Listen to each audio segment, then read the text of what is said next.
এখন হচ্ছে গিয়ে আমরা যে জান্নি সোর্স, কোরআন তো কাতি সোর্স, এবার জান্নি সোর্স নিয়ে আমাদের উসুল দিছেন যে কাতি সোর্স নিয়ে আমাদের কোনো সন্দেহ নাই, কারণ কোরআনটা তো অসংখ্য মানুষ এটাকে ডেইলি পড়তো, অনেক হাফেজ ছিল, কমপ্লিট হাফেজ ছিল, পার্টলি হাফেজ ছিল, 1 পারা 2 পারা 10 পারা হাফেজ তো অ্যাভেলেবেল ছিল নারীদের মধ্যে, পুরুষদের মধ্যে, বাচ্চাদের মধ্যে, নামাজের মধ্যে ডেইলি পড়তো।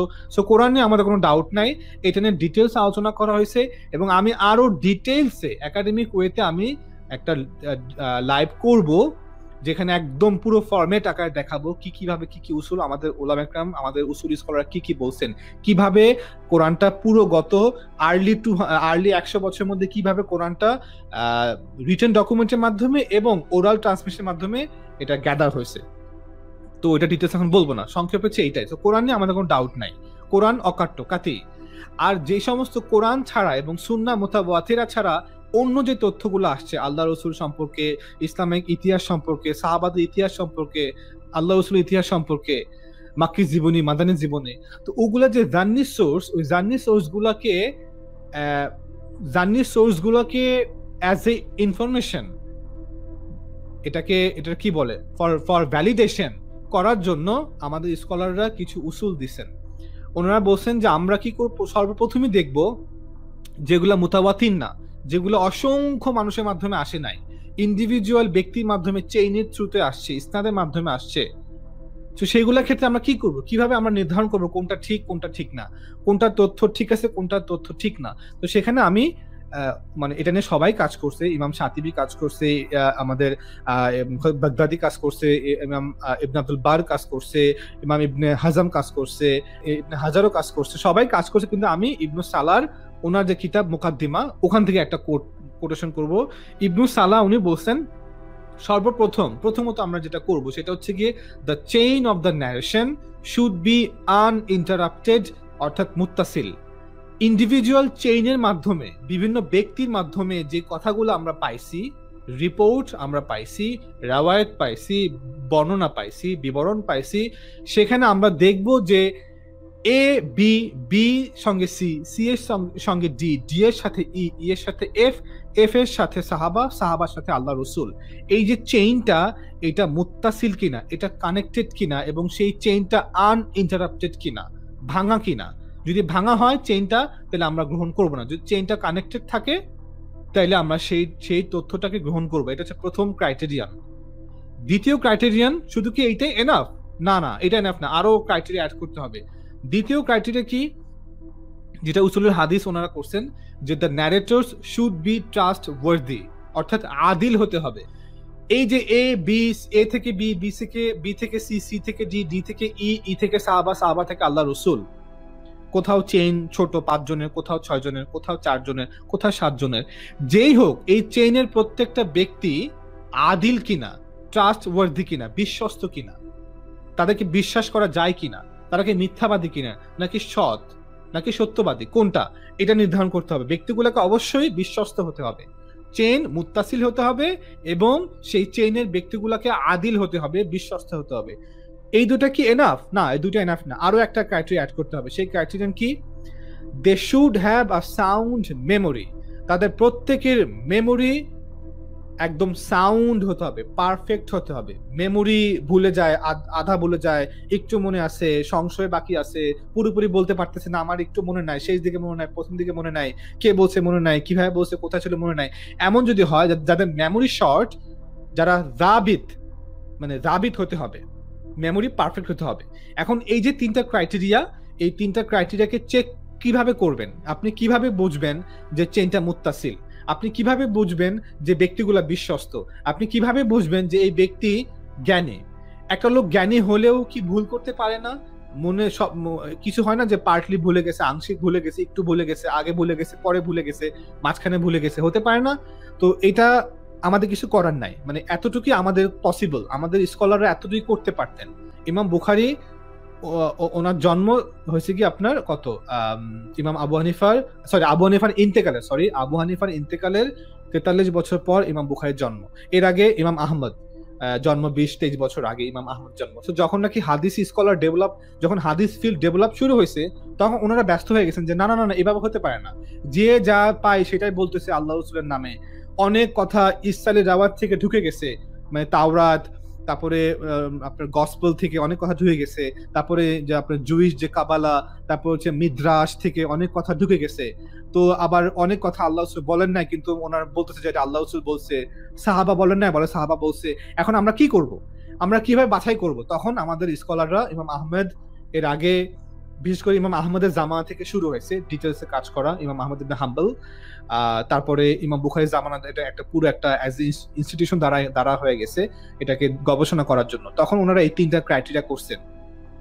আরেকটা ক্রাইটেরিয়া ইমাম বুখারী করছেন, যদিও ইমাম বুখারী এটা ফলো করেন নাই, উনি ওনার বুখারী লিখতে গিয়ে এটাকে শতভাগ ফলো করেন নাই। সেটা হচ্ছে উনি বলছেন এই যে চেইন মুত্তাসিল দাবি করলে হবে না, অর্থাৎ এফ বলল যে আমি ই থেকে শুনছি এবং ই আমাকে বলছে যে সি থেকে বি, বি থেকে এ, এভাবে পারফেক্ট, এটা বললেই হবে না, এটা প্রমাণ থাকতে হবে। যেটা ইমাম বুখারী বলছে যে আমাদেরকে প্রমাণ থাকতে হবে যে এ এর সাথে বি সাক্ষাৎ করছে, বি এর সাথে সি সাক্ষাৎ করছে, সি এর সাথে ডি একবার হলেও সাক্ষাৎ হয়েছে, ওনারা একই শহরে ছিল, একই জামানায় ছিল, এটা প্রমাণ করতে হবে।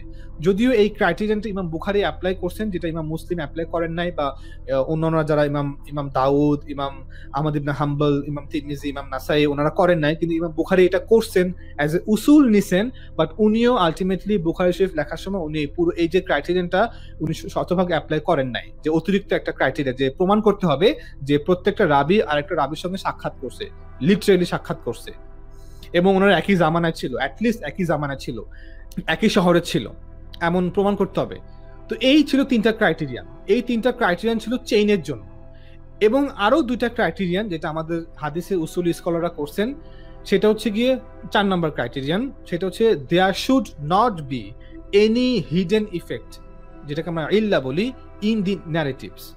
যে চেইনের মাধ্যমে যে ন্যারেটিভটা, যে বর্ণনাটা, যে বিবরণটা, যে রাওয়াতটা আসলো যে আল্লাহ রাসূল এটা বলছে, আল্লাহ রাসূল এটা করছে, এমন এটা হয়েছে, এই যে বর্ণনাটা আসলো, এই বর্ণনাটার মধ্যে কোনো হিডেন ডিফেক্ট আছে কিনা, ইল্লা আছে কিনা, এটা হচ্ছে গিয়ে আপনার এই টেক্সটের জন্য।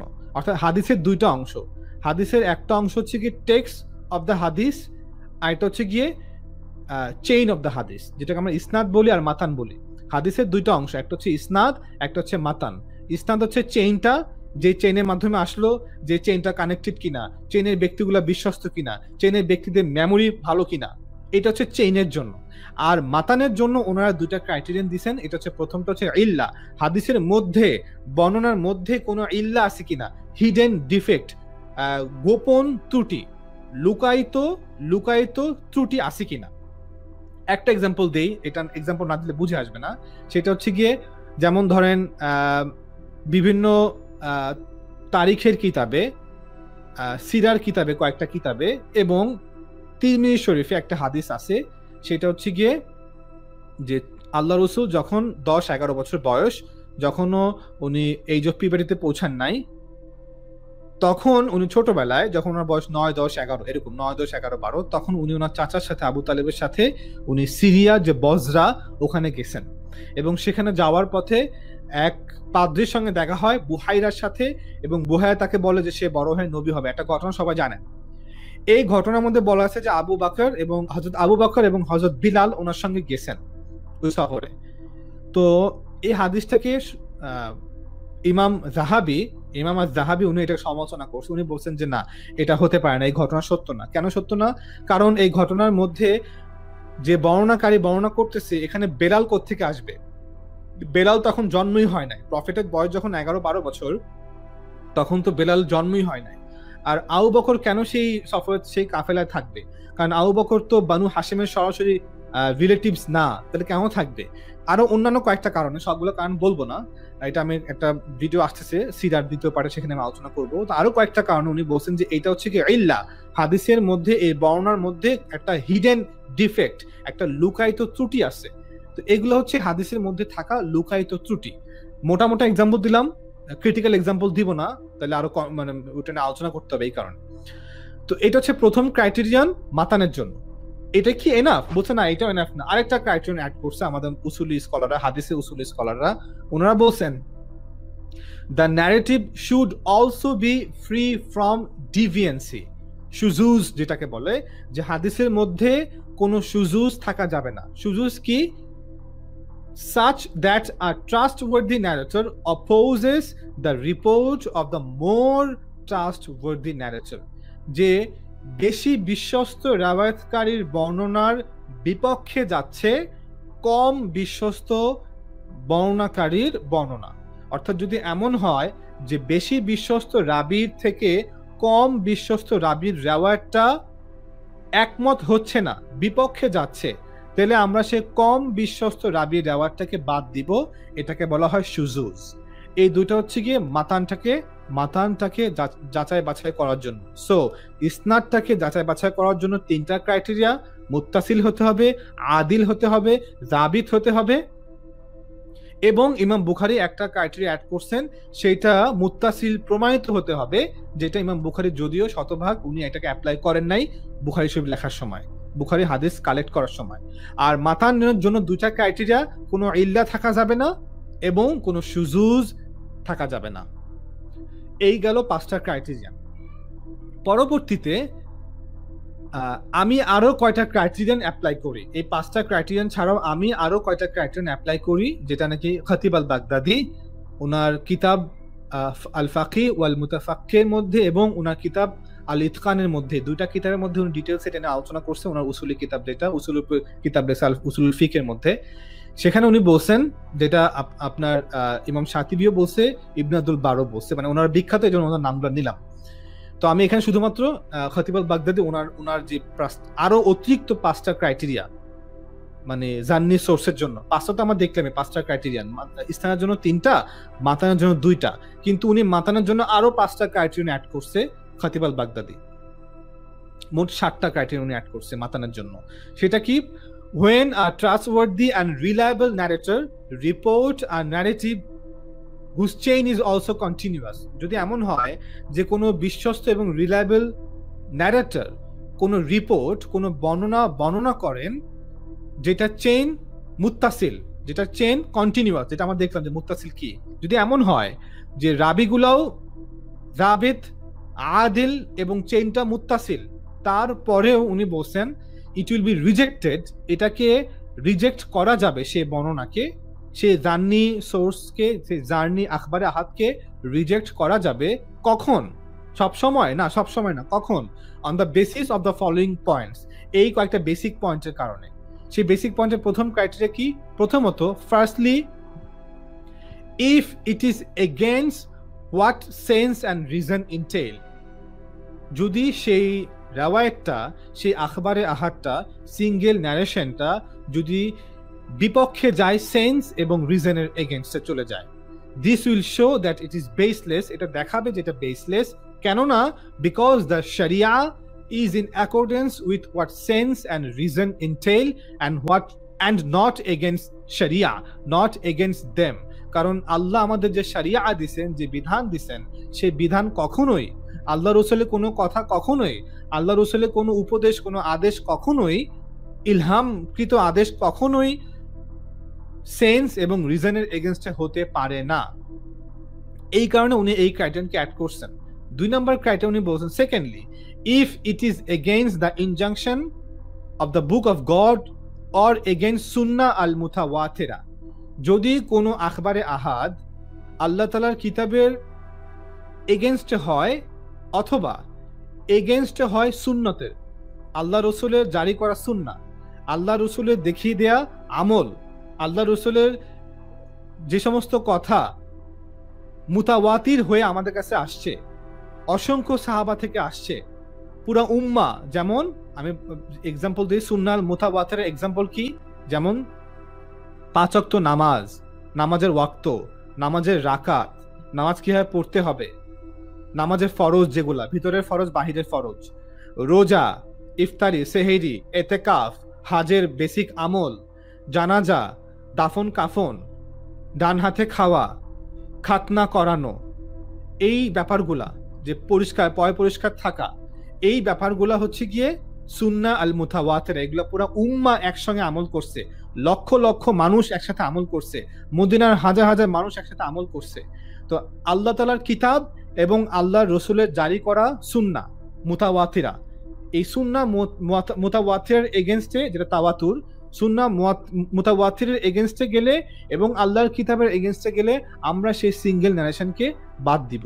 2 নাম্বার। 3 নাম্বার উনি যে ক্রাইটেরিয়া দিছে Khatib al Baghdadi, if it is against consensus, যদি এটা উম্মতের প্রথম জেনারেশন সাহাবাদের জেনারেশনের যে ইজমা, সাহাবা একরাম যেই ব্যাপারে সাক্ষী, সমস্ত সাহাবা একরাম যে কথা বলতেছে যে নামাজের রাকাত এত, নামাজের ওয়াক্ত এগুলা, জানাজার নামাজ এরকম, দাফন কাফন এভাবে করতে হয়, এভাবে বসে খেতে হয়, ডান হাতে খেতে হয়, খাতনা করতে হয়, ইফতারি এভাবে করতে হয়।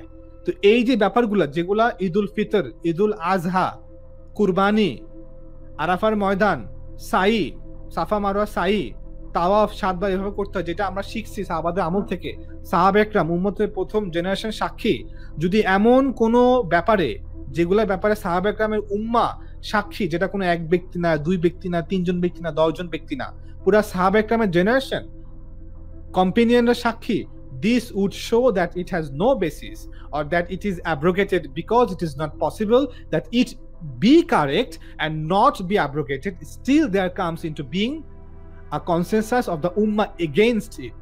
So যদি উম্মতের ইজমা এই রাওয়ায়াতের বিপক্ষে চলে যায় তাহলে আমরা সেই রাওয়ায়াতকে বাদ দিব। যদি উম্মাহ যে প্রথম জেনারেশন যে মুতাওয়াতির যে ইজমা, কনসেনসাস ইজমা।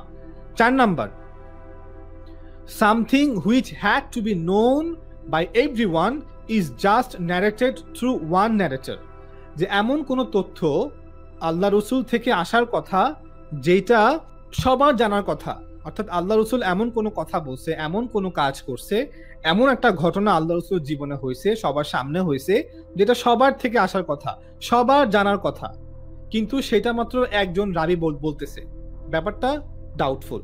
অর্থাৎ ব্যাপারটা সবাই জানবে কিন্তু জানে একজন।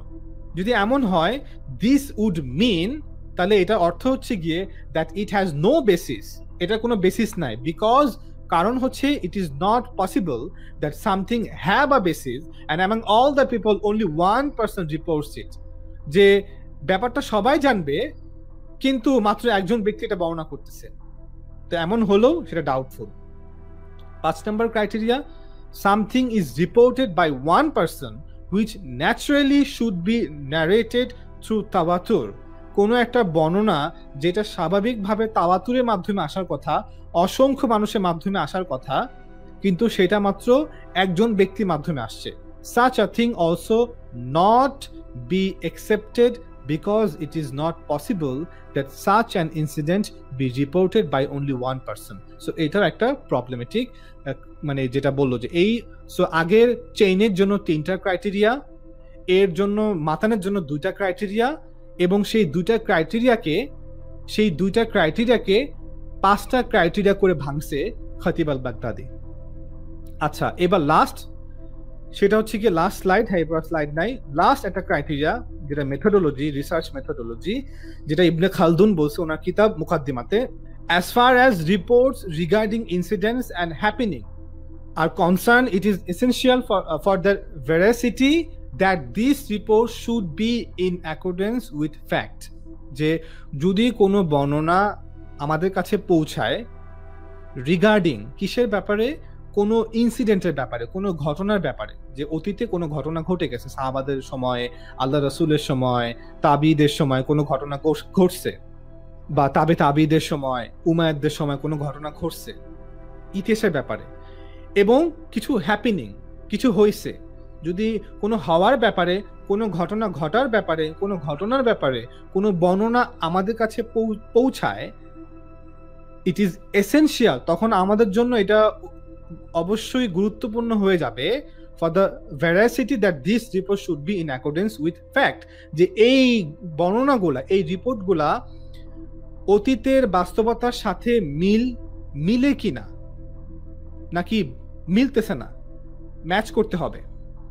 অর্থাৎ অতীতের ঘটনার ব্যাপারে, অতীতের হ্যাপেনিং এর ব্যাপারে, ইনসিডেন্টের ব্যাপারে যেগুলো আমরা অকাট্যভাবে যতটুকু জানি সেইটার সাথে ম্যাচ করে কিনা। ফর দিস রিজন, এই কারণে it is essential that we reflect whether the occurrence of an incident is possible or not. So তখন আমরা কি করব, আমরা দেখব যে সেই ঘটনাটা যেটা ঘটছে দাবি করা হচ্ছে সেই ঘটনাটা ঘটা পসিবল কিনা, সম্ভব কিনা, নাকি সম্ভব না।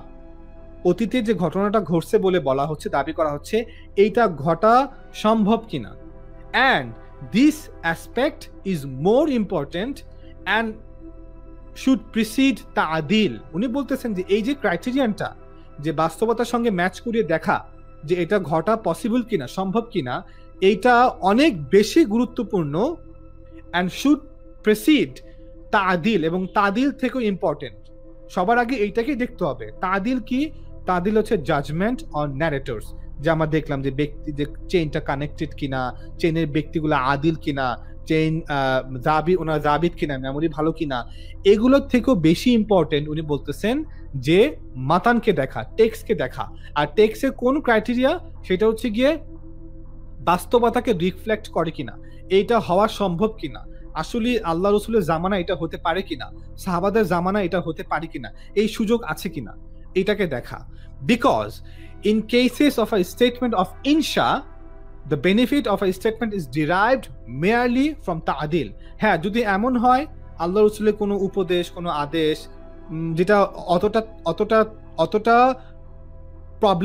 প্রবলেমেটিক না, যেটা ইনশা, কোনো ডিরেক্টিভ, কোনো অ্যাডভাইস, কোনো উপদেশ, যেটা অন্য কোনোভাবে দেখা পসিবল না, যাচাই করা পসিবল না, যেটা আসলে হয়েছে কি হয় না, এটা পসিবল না। তো সেই ক্ষেত্রে আমরা কি করব, আমরা তাদিলটাকেই যথেষ্ট মনে করব, যে ব্যক্তি চেইন কানেক্টেড কিনা, চেইনের ব্যক্তিগুলো বিশ্বস্ত কিনা, তারা তাদের মেমোরি ক্ষমতা ভালো কিনা।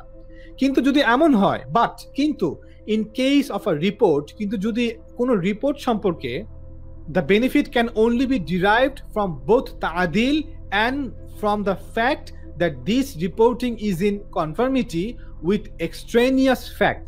যদি এমন হয় যে এটা কোনো ঘটনা সম্পর্কে বলতেছে যেটা চেক করা যাবে, দেখা যাবে ফ্রম এক্সট্রেনিয়াস ফ্যাক্ট থেকে, যাচাই করা যাবে, তাদিলটাকেও করা যাবে, আবার পাশাপাশি বাস্তবিকভাবেও ঘেটে দেখা যাবে এটা সম্ভব কিনা, তাহলে আমরা দুইটাকেই অ্যাপ্লাই করব। দুইটাকে অ্যাপ্লাই করে তারপর সিদ্ধান্ত নিব যে হ্যাঁ, এই রিপোর্টে যেটা বলা হচ্ছে এটা আসলেই হয়েছে, আসলেই উনি বলছে, আসলেই এটা অ্যাজ এ ইনসিডেন্ট ঘটছে। তো এটা আমি একটা মোটা এক্সাম্পল দিই, যদি কার বুঝে না আসে। পার্সিয়ান এম্পায়ারের সাথে, সাসানিড এম্পায়ারের সাথে সর্বপ্রথম যে বড় যুদ্ধটা হয় খালিদ বিন ওয়ালিদের নেতৃত্বে, সেটা হচ্ছে গিয়ে আপনার জাতুস সালাসিল, ব্যাটল অফ চেইনস। এই ব্যাটল অফ চেইনসটা হচ্ছে প্রথম একদম ডিরেক্ট সরাসরি সাসানিড এম্পায়ারের সাথে একটা বড় যুদ্ধ, যেটাকে ব্যাটল অফ চেইন বলে। এখন এই ব্যাটল অফ চেইন সম্পর্কে আমাদের বিভিন্ন রাওয়ায়াতে বলা আছে।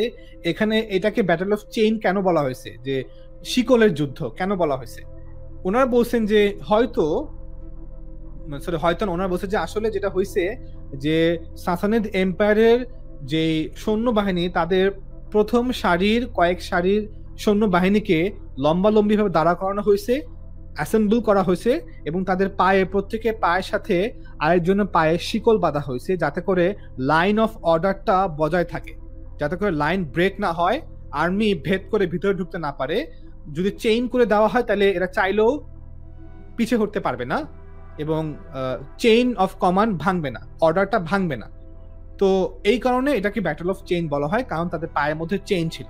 কিন্তু আসলে এমন কোনো যুদ্ধ সাসানিদদের কর্নিকালস থেকে পাওয়া যায় না যে তারা পায়ে শিকল পরতো, বরঞ্চ যদি পায়ে শিকল পরা হয় তাহলে সেই যুদ্ধে বরঞ্চ ওই পক্ষ আরো হেরে যাবে, কারণ প্রত্যেকের সঙ্গে প্রত্যেকের পা বাঁধা, একজন আহত হলে, একজন নিহত হলে বাকিরা তার সঙ্গে যুক্ত থাকার কারণে সে পূর্ণভাবে তার ক্ষমতা, শক্তি, যোগ্যতাকে যুদ্ধে বিপরীত শক্তির এগেন্সে প্রয়োগ করতে পারবে না, বরঞ্চ আরো উল্টা ক্ষতির কারণ হবে। চেইন অফ কমান্ড দ্রুত ভেঙে যাবে, কয়েকজন নিহত আহত হলেই পুরো চেইনটা ভেঙে যাবে। সো এমন এটা যুদ্ধের মধ্যে একটা ক্ষতিগ্রস্ত পদ্ধতি, প্লাস কোনো ক্রনিকালস নাই যেমন কোনো যুদ্ধ কৌশল রোম বা পারস্য বা পৃথিবীর কেউ অ্যাপ্লাই করছে। তাছাড়া আরো ধরেন, তাহলে এই নামটা কিভাবে আসলো? আসলে চেইন অফ, এই যে ব্যাটল অফ চেইনটা এই কারণে বলা হয়েছে যে সাসানিদ এম্পায়াররা একটা খুব স্ট্রিক্টলি এই যুদ্ধের মধ্যে খুব স্ট্রিক্টলি, প্রত্যেকটা যুদ্ধের মধ্যে বিভিন্ন অংশে ভাগ থাকে, তারা খুব স্ট্রিক্টলি চেইনটা মেনটেন করছে, line of command, line of অর্ডারটাকে মেনটেন করছে, যে কারণে এটাকে ব্যাটল অফ চেইন বলা হয়। অর্থাৎ ওনারা যুদ্ধে এই কৌশলটা অ্যাপ্লাই করছে। কিন্তু আমাদের যারা রেওয়ায়ত নকল করছে, তারা ওই নামটাকে যখন chain of battle of chain শুনছে, তখন তারা আস্তে আস্তে এটা কেন চেইন কেন চেইন, ও আচ্ছা মনে হয় তাদের পায়ের মধ্যে চেইন পরা ছিল। তো তারা এইভাবে এই রেওয়ার্ডটা ভুলের শিকার হয়েছে। এইভাবে আমরা চেক করি যে বাস্তবে এটা ঘটছে কিনা, আমাদের কাছে কোনো তথ্য, এক্সটার্নাল তথ্য আছে কিনা। দ্বিতীয়ত, যদি আপনি যুদ্ধগুলা পড়েন, যে আমাদের মুসলমানদের সাথে খালিদ বিন ওয়ালিদের যুদ্ধগুলা হয়েছে আপনার সাসানিদ এম্পায়ারের সাথে, রোমান বাইজেন্টাইন অর্থোডক্স এম্পায়ারের সাথে, তো দেখবেন প্রত্যেকটা জায়গাতেই সৈন্য সংখ্যা এত এত লক্ষ লক্ষ বলা আছে, যেটা ইম্পসিবল। অর্থাৎ পুরো রোমান এম্পায়ারের কাছেই এই পরিমাণ সামর্থ্য নাই যে তারা 80,000, 90,000, 1 লক্ষ, 2 লক্ষ সৈন্যবাহিনী একত্র করবে। টোটাল রোমান এম্পায়ারের এই সামর্থ্য নাই।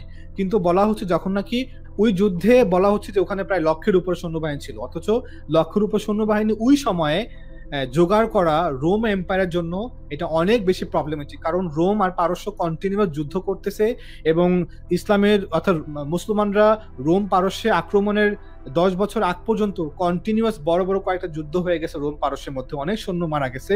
এই পরিমাণ সৈন্যবাহিনী রোমের কাছে ছিলই না, পুরো রোম সাম্রাজ্যের কাছে। কিন্তু বলা হচ্ছে 1 লক্ষ, 2 লক্ষ, 1.5 লক্ষ সৈন্যবাহিনী ছিল যখন নাকি মুসলমানের সঙ্গে যুদ্ধ হয়। তো এই কারণে যারা যুদ্ধ নিয়ে গবেষণা করছে, ইতিহাস নিয়ে গবেষণা করছে, ইবনে খালদুন সহ অন্যরা, তারা বলছে যে এই নাম্বারগুলো রেওয়ায়াতকারীরা বাড়ায় চাড়ায় বলছে, অতিরিক্ত করে বলছে। আসলে এই পরিমাণ সৈন্য টোটাল রোম সাম্রাজ্যে ছিল না, টোটাল সাসানিদ এম্পায়ারের কাছেই ছিল না। তো এটা একটা এক্সাম্পল আমি আপনাদেরকে দিলাম যে রেওয়ায়াতকে এক্সটার্নাল এক্সট্রেনিয়াস ফ্যাক্টের এগেনস্টে কনফার্ম করা। I hope clear. সো এই হচ্ছে টোটাল, আমি একটা সাম আপ দিলাম সংক্ষেপে। এটা নিয়ে আরো অনেক কথা বলা যাবে, ভবিষ্যতে ইনশাআল্লাহ ডিটেলস আলোচনা করব, যে ওটা হয়তো কয়েক ঘন্টার লাগবে, কয়েকটা পর্বও লাগবে আলোচনা করতে। বাট সংক্ষেপে এটা হচ্ছে আমার ক্রাইটেরিয়ান। আমি এইভাবেই কোরআন, সুন্নাহ এবং হাদিসকে দেখার, বোঝার চেষ্টা করি, যেটা আমাদের ইবনে খালদুন, ইবনে তাইমিয়া, ইমাম রাজি, খতিব আল বাগদাদি, সবার যে বললাম, আমাদের ইবনে আব্দুল বার, ইমাম শাতিবি সহ, আবু হানিফা, ইমাম মালিক, যারা নাকি ইমাম আবু হানিফা প্রথম এবং ইমাম মালিক, যারা এই ক্রাইটেরিয়ান গুলাকে দাঁড় করাইছেন, তারপর সেগুলোর উপরে আমাদের পরবর্তী তাবে জামানা এবং তাবেদের পরের জামানা, যাদেরকে সালফে সালিহিন বলা হয়, আমাদের বড় বড় উসুলি স্কলাররা কাজ করছেন, এগুলোকে ডেভেলপ করছেন। সবাইকে ধন্যবাদ।